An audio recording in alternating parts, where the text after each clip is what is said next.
My name is Brittany, and this happened when I was 12 years old. I mean, it was just an ordinary night, really.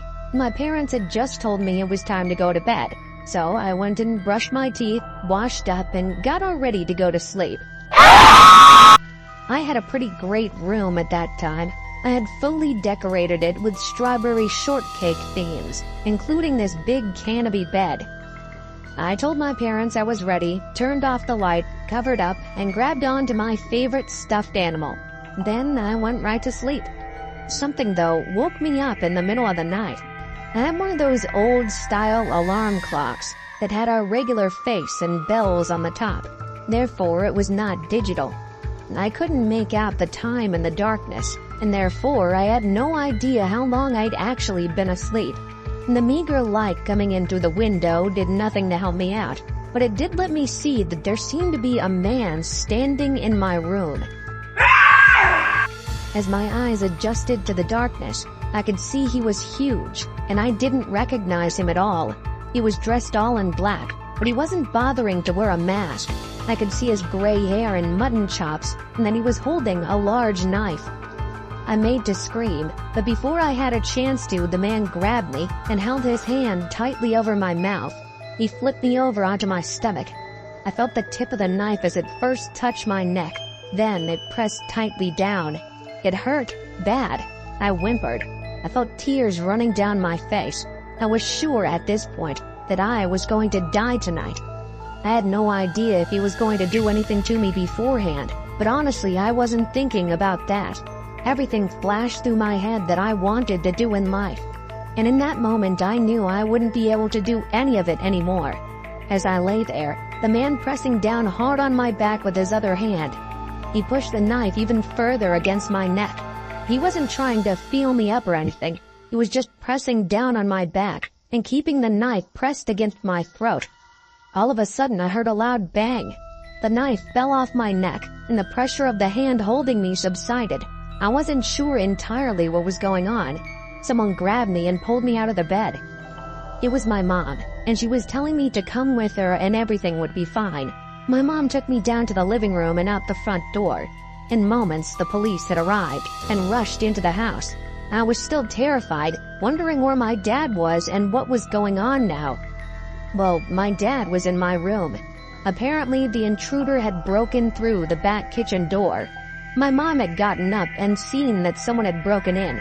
She ran to get my father, who in turn grabbed his gun and searched the house. He of course searched my room first, and immediately found the intruder there.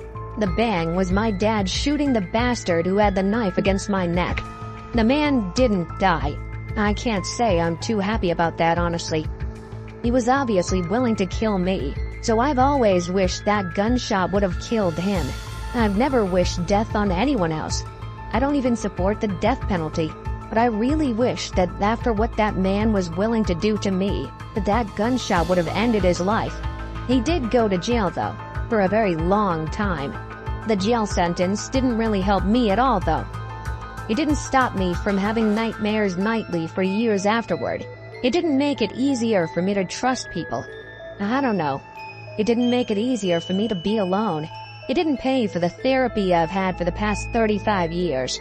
It didn't do any of those things, but my dad and that gun saved my life.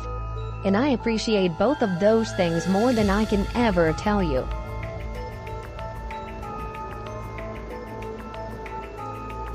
When I was 16, my parents decided to go away on a second honeymoon.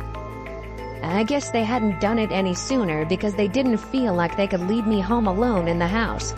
For many years, I was too young to be home alone, and they didn't want to hire a babysitter to be with me for an entire week. Even when I was 15, they were worried I was going to be throwing parties and going wild while they were gone. I guess when they finally accepted the fact that I was a video game playing book reader, and they didn't have to worry about that, they finally decided to go. I was having a pretty fun Friday night, just sitting in the lunar room and playing video games. I can't even recall exactly what game I was playing. I've played so many that it's not always easy to keep track of them. Suddenly, though, someone rang the doorbell. I got up, not really thinking that much about it, only to be surprised when I saw a pizza man standing at the door. He was a big, older guy, looked to be in his 40s maybe. A lot older than I would normally expect a pizza delivery guy to be. He told me that he had my pizza right there.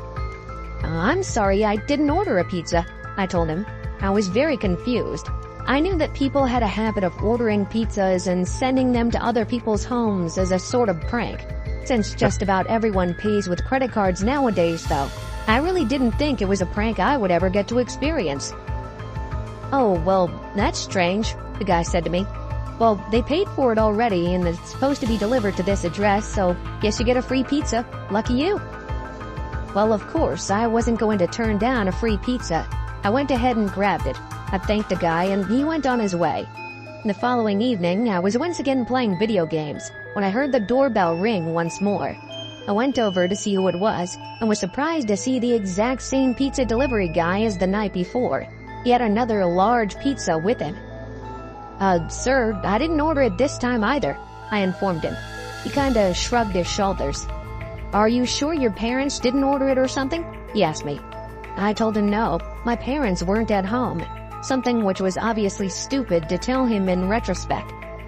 Well, I guess someone likes you or something. It's paid for again, so I guess you get another free pizza. I was a 16-year-old boy, so having a whole pizza 2 nights in a row was not a bad thing as far as I was concerned. Honestly, I didn't even care who had sent it to me. My only complaint this time was that whoever did it didn't include chicken wings. I barely even remember eating the pizza at all, to tell you the truth. The experience was all fuzzy. I don't even remember when I fell asleep. I definitely remember waking up though, and I'll never forget it. I woke up only to find I was tied and gagged, laying down on the couch. This was obviously weird. For a few moments, I didn't even realize who I was. It seemed like I was in this dark non-existence. Then when I woke up, I was just there. It's so hard to explain if you've never gone through it before yourself.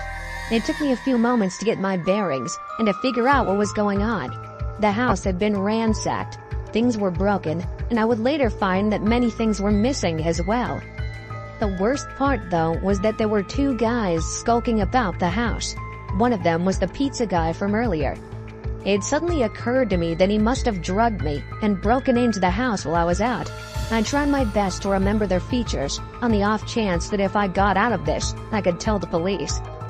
I thought that if they'd tied me up, at least that meant they probably weren't going to kill me. They could have easily killed me while I was out. One of the men turned towards me. I very quickly snapped my eyes shut. I didn't want them to know I was awake. I heard one of them walking up to me, and then something smacked me hard in the head. Everything went black once again. Next thing I knew, I woke up in the hospital. My parents were there, and I was being treated for a concussion. Apparently, one of the guys had noticed I was awake and hit me in the head. They had, in fact, drugged that pizza, and I still had traces of the drug in my system. I felt miserable afterwards. My neighbor had noticed a vehicle in the driveway, luckily, and called the police in time. They knew my parents weren't home and that I did not have a car myself. When they got there, the burglars were just leaving, and they were arrested immediately. An ambulance was then called for me. Although the burglars did get caught, it wasn't exactly a win-win for my family. I mean, the concussion was dreadful, and many of our things had been broken by the burglars. I had a really hard time being alone in the house after as well, for a very long time.